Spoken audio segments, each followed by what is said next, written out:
Good morning, family, friends, and graduates. Congratulations to the class of 2024.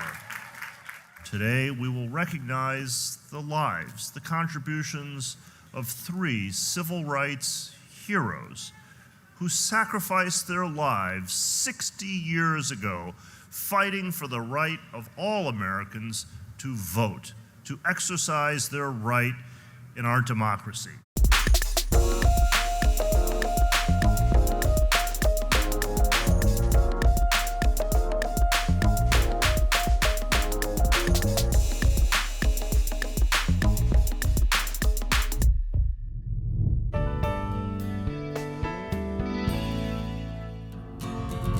It was a warm summer day in Neshoba County, Mississippi in June 1964. 3 college students arrived to investigate a church fire bombing. It was about to become red hot.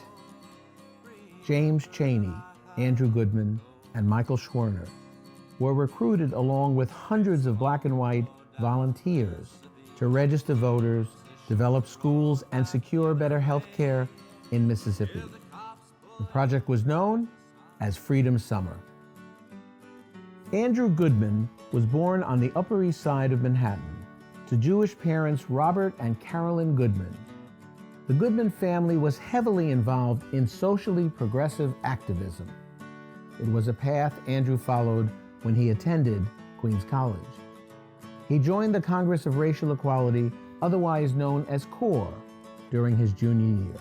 While I was in my first year at Queens, Barbara Jones put an article in the Phoenix looking for volunteers to go to Mississippi. I was intrigued by the idea of doing that, started to attend meetings.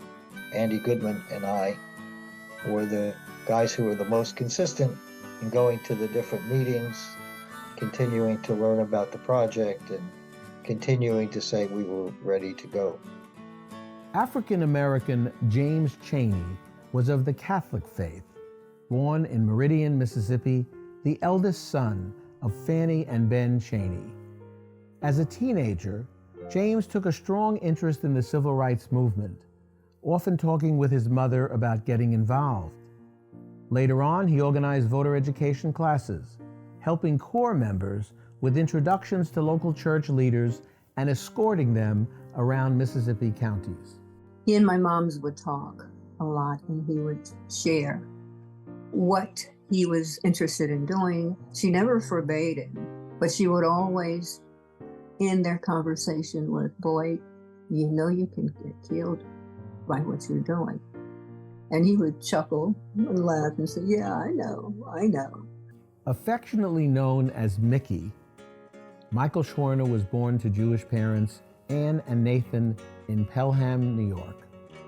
His brother, Stephen Schwerner, was director of counseling at Queens College and chaired the academic senate. Mickey Schwerner studied sociology at Cornell University and later began graduate studies at the School of Social Work at Columbia University. In the early 1960s, he led a local CORE group in downtown Manhattan. All 4 of us, my wife and I, and Mickey and Rita, joined a chapter of CORE called Downtown CORE. We were all involved in demonstrations in the civil rights movement. He was much braver than I was, and he would lie down in front of bulldozers. Chaney, Goodman, and Schwerner went to a CORE training session in Ohio in 1964. Hundreds of CORE members were educated on how to navigate the racism they would encounter in Mississippi during Freedom Summer. One of the Freedom Schools within a black church in Neshoba County, organized by Mickey Schwerner, was burned down. The 3 activists left for Mississippi on June 20th to investigate. On June 21st, just one day after arriving, the 3 students were jailed, released, then kidnapped, and brutally murdered by local Ku Klux Klan members. An extensive search was initiated. After 44 days, their bodies were found. The magnitude and the intensity and the quality of the grief on Carolyn and Robert Goodman's face when I went in to see them is something I will never forget. In the course of looking for the 3 boys, they had come across 4 or 5 other bodies, young black boys. I said to Dr. King, the Klan has no soul. How much quantity and quality of hate must it take for you to just direct your anger at 3 boys? The Reverend Dr. Martin Luther King aided in the quest to bring the murderers to justice, speaking out on multiple occasions and consoling the bereaved families. I'm at home with my mother and father. The doorbell rings, and I open the door, and there's Dr. King. We sat around the kitchen table and talked for an hour and a half. He was very gracious.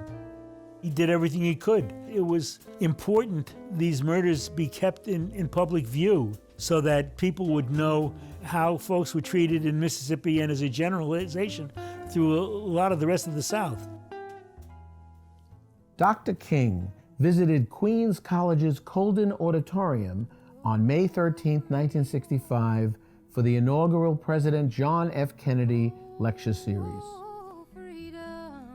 I certainly stand here under the inspiration of the fact that it was Queens College that gave to America, and indeed to the world, Andrew Goodman, whose creative witness will certainly live for generations yet unborn. He, along with others, paid the supreme price for this struggle, and I'm sure that we will see in many ways that his death was not in vain. It was a long, arduous struggle to bring those responsible to justice. 41 years later, one perpetrator of the murder, Edgar Ray Killen, was sentenced to 60 years for manslaughter. He died in prison. The murders of one African-American male and 2 white men shined a glaring spotlight on the horrors of long-standing racism and helped usher in the federal 1964 Civil Rights Act. This historic legislation prohibited discrimination in public places, provided for the integration of schools and other public facilities, and made employment discrimination illegal. The Andrew Goodman Foundation was created in 1966 to carry on the purpose and spirit of Andrew's life. The foundation organized the Vote Everywhere campaign, a national nonpartisan civic engagement movement of student leaders and university partners. The program provides extensive training and a peer network to support Andrew Goodman ambassadors. They work to register voters, bring down voting barriers, and tackle social justice issues on their respective campuses. The mission of the foundation is making young voices and votes a powerful force in democracy. So we educate our students, organize them to get out the vote, and if they find, we usually do, impediments to voting, they advocate to change it. And in the rare instances where the Board of Elections are just refusing and trying to bully students, we'll sue them. At Queens College, students with an exemplary record of community service are selected to serve. Emanuel Avila coordinates the program. The experience allows a student to go out there and inform the campus community and the community at large about registering to vote and why voting is important. It also speaks about civic engagement and service learning, giving the opportunity to enhance the motto of the institution, which is we learn so that we may serve. The information they provide to the campus community and the community at large is pivotal to what we need to help enhance leadership in society overall. Hearing about the legacy of Andrew Goodman and knowing that I had an opportunity to be a part of something like that, that was the main motivator, because I knew that I could have an impact in a real way. Making sure that we use our voice for those that don't feel like they have a voice, or to inspire them to stand in their own power and use their voice. Our institutions mean a lot to me. Our democracy means a lot to me. And as we've seen, those institutions aren't as strong as they used to be. And so we need to realize that the work that Chaney, Goodman, and Schwerner, Dr. King, and all of the amazing civil rights leaders that existed, the work is unfinished. We have progress to make. With voting, you definitely can make an impact. There's still ongoing voter discrimination. There are a lot of communities that may not have access to polling sites or may not know the correct information of voting. I want to make sure that, everyone is aware of their right to vote. Voting is a right that I think young people in our generation don't unfortunately exercise. Andrew Goodman sacrificed so we could have the rights that we have. June 21st, 2024 marks 60 years since the tragic murders and Freedom Summer. What lessons can we learn going forward? The best way after 60 years to honor the legacy of Goodman, Chaney, and Schwerner, you honor them with the power of love, not the power of violence. You honor them with a commitment to the pursuit of excellence. My brother said, I want to do something about it. And we're seeing an uptick in 18 to 29-year-olds' interest in public policy that impacts them. They want to have an impact. And in order to have an impact, you've got to vote. Democracy is not guaranteed, and we got to work over the long haul.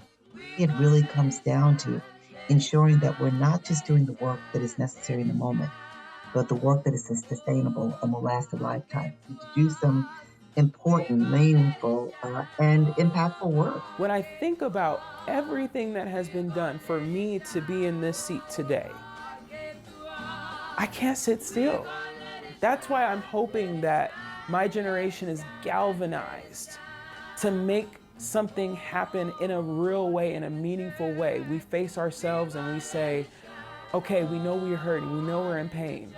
What are we going to do about it? When are we going to make the change?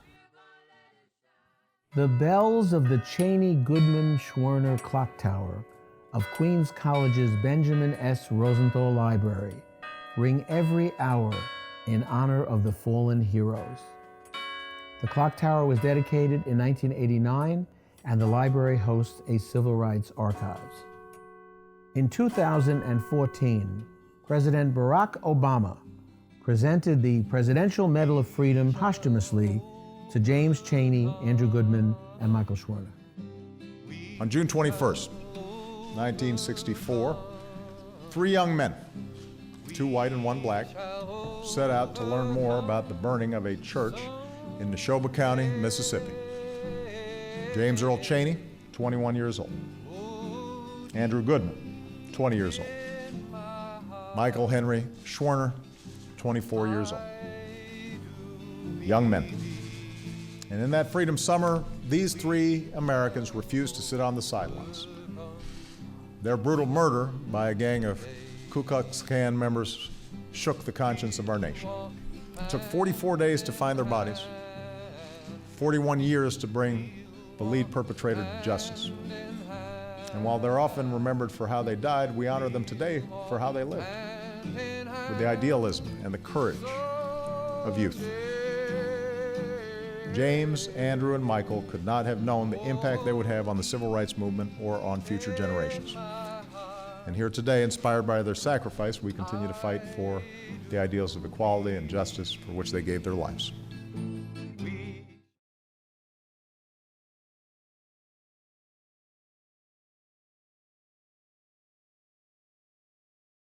Which side are you on? Which side are you on? The play is the story of Freedom Summer.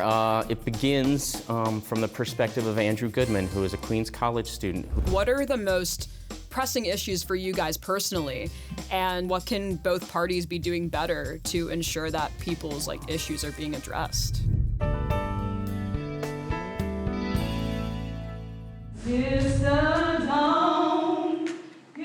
I've been at Queens College for 17 years, so of course I know Andy's story, but it felt like the universe was telling me that I needed to pay special attention to it right now.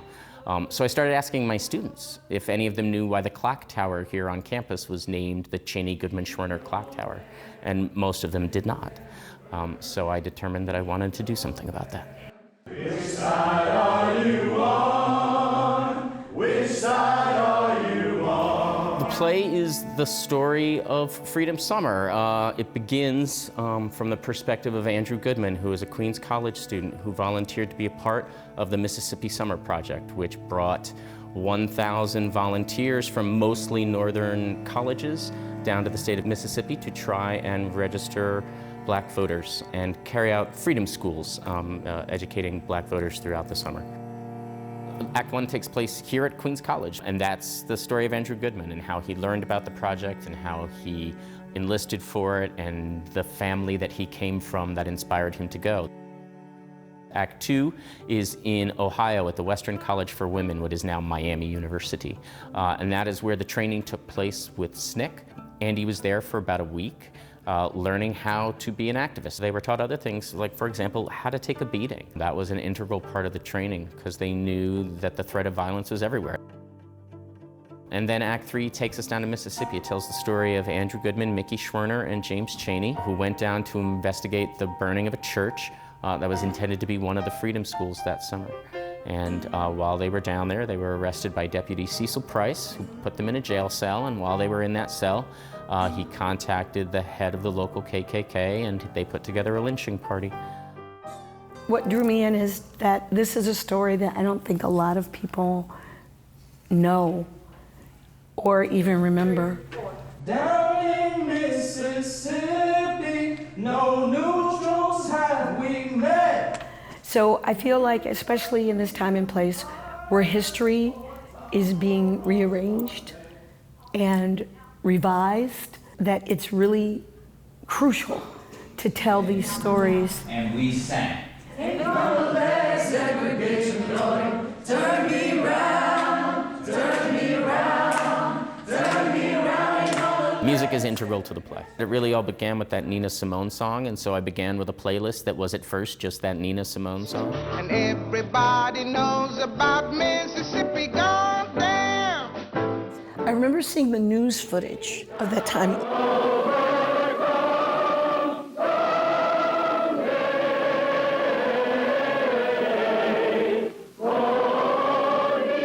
What I was struck by every time I saw the footage was how integral the music really was, how important it was in not only bringing the people together, but also a way of expressing wishes, hopes, dreams, and determination. It was necessary in that time to use music as a way to heal and a way to protest and a way to make clear what you want.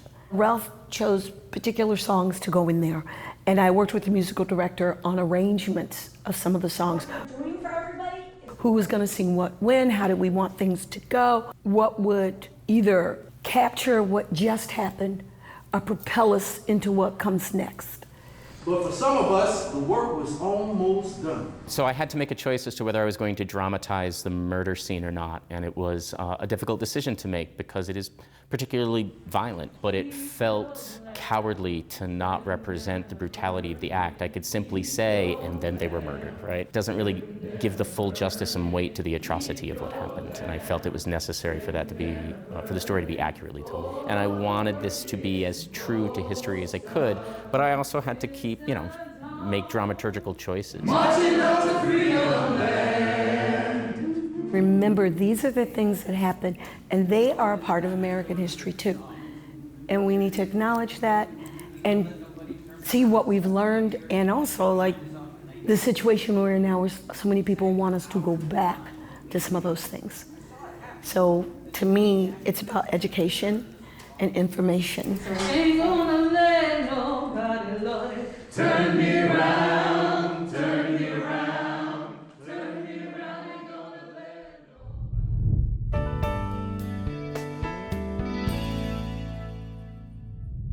what are the most pressing issues for you guys personally, and what can both parties be doing better to ensure that people's like issues are being addressed? I think one of the main issues would be the Palestinian conflict. I think that issue in particular has not been handled with the discretion that it deserves and the sensitivity, especially when watching the presidential debate. I felt as if both sides were making a mockery out of it. And it's an ongoing issue that's been going on since 1948. Same thing with Russia and Ukraine. They were also like making a mockery out of it, like who Putin thinks is stronger, especially coming from Trump's side. And I really wish that both sides, like the parties, could try to find a common ground, even on issues they disagree with, because that's really the only way that we're going to grow as a country. The issue that keeps me up at night, I'll say gives me intrusive thoughts at 3 a.m., is definitely the fact that DACA is at a standstill. The Trump administration was, during his first attempt, well, we'll see, was essentially hell-bent on ending DACA, hell-bent on ending any sort of relief for undocumented and immigrant folks. And DACA is, unfortunately, like pulling off the Band-Aid. It's in its twilight, and no other pathways exist for any sort of relief. It kind of points to the schism, I feel like, between younger voting populations and the older demographics, right? Both with Palestine and with the immigration issue. This conundrum. What would your ideal presidential candidate like do in this case and navigate these instances? I feel like an ideal presidential candidate would be able to handle either situation with whatever's presented to them. They'd be able to handle it with the discretion and the sensitivity. I totally agree. I think that just being able to promote a peaceful and unified dialogue would be really helpful instead of just attacking one side or deflecting completely. The first intrusive thought that comes to my mind, as someone who cannot be directly engaged in this process, is please, can we have someone under the age of 55? With boomers, their socioeconomic situation was far different than ours. Everyone millennial and younger has not had opportunities to experience the same sort of opportunities to really build themselves and to hold wealth and to hold any sort of meaningful influence in their lives.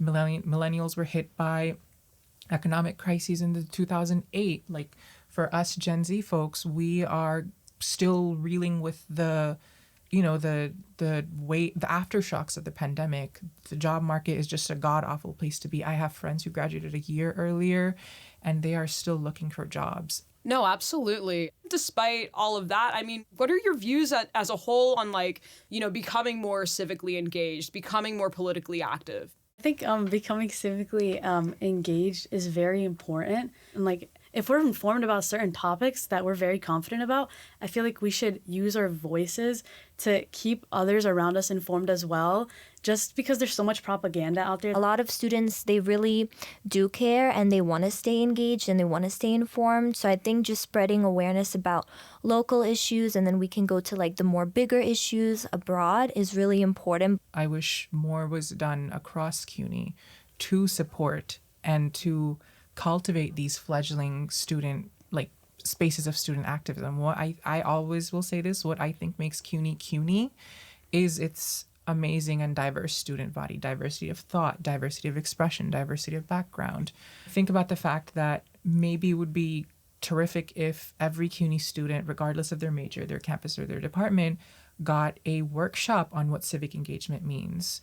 I think that would be very empowering. I totally agree. We actually had a really good collab with CUNY Rising, NYPIRG, My Club, the Legal Studies Club, and PSC, the Professional Staff Congress, about the state of CUNY. And it was really fun to see how students came together at the event to mobilize and civically engage and learn about some of these issues. And so these spaces at the college, like the NYPIRG, they really contribute to student success, and I'm really happy to have them. So we need to really push to preserve it, to get them more funding. We really love to see them grassroots organizing and doing that amazing work. And also organizations like NYPIRG, they're doing very well at civic engagement and promoting like voter registration. Yeah. Because every semester they'd come to all my like political science classes and have us register to vote if we haven't already. And they're always promoting like the group and everything. So I think organizations like that on CUNY are very important to have as well. From your vantage points, like with this election, what's at stake here for you guys? I feel like everything's at stake. Amen. Yeah. I would say everything is at stake too, but the pessimism comes in is with like, no matter what happens, like what candidate is going to be in office in January 2025, are they equipped to handle it? And after like watching the debate, it just makes me so nervous, makes other people I know so nervous. For my friends and loved ones who are undocumented, I am beyond terrified. I am also terrified that LGBTQ plus people's rights to get married may be at stake. I mean, people's right to have interracial relationships may be at stake. The religious protections that people are afforded are maybe at stake. Roe v. Wade was repealed. What is holding back the Supreme Court from repealing Obergefell versus Hodge and denying like queer people like myself the right to get married or the right to feel safe without having constant violence thrown at us? What would you say to someone that has the opportunity to vote that's like doesn't want to vote at this point? I can totally relate if someone tells me that they don't want to vote, but even something as maybe going to the poll site and just scanning the paper, not necessarily picking any candidates, could show dissatisfaction with them. So even doing something like that really represents civic engagement. And I also did some research about Project 2025 and totally scared me because as someone growing up, not really always understanding my identity, just knowing that you want to take away those civil liberties and freedoms is just really scary. I would want to ask this person back a question. What do you value? And once they've identified those values, I would ask them, well, do you value having those things? And I hate saying that just pick the lesser of two evils this time, but just remember what is at stake, what you value, your bodily autonomy, your ability to be safe in your own country. That is at stake. Like also just to let them know, like if you're not going to vote, just remember who you're leaving your vote in the hands of. Mm-hmm. So I think that's also another important thing because it's like, okay, you're not going to vote, but just remember there's going to be another generation out there that is going to do that for you. Mm-hmm. And yes, I know it's like one person may be like, oh yeah, but it's just one vote. But that one vote is going to be another like thousands and millions of people. So even if you go out and vote, I feel like the one vote will make the difference at the end of the day.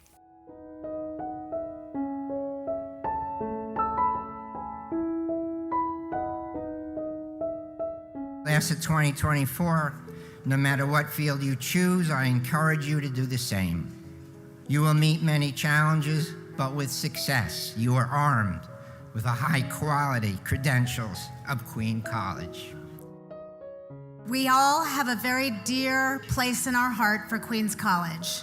Dad spent 13 years at Queens, and I remember coming to campus, which was great fun. Those young men that we are honoring today stood for truth, justice, human and civil rights, and ultimately for the United States to become the country that it has long proclaimed to be. You are a generation who once again is being asked to rise and demand of us that we reinvest in our commitment to our shared humanity. I have the hope that you are going to birth a world that is kinder, more just, and ultimately more livable. Our message is a very simple one. Get involved with helping your community stand up for social justice, and above all, register to vote and show up on election day.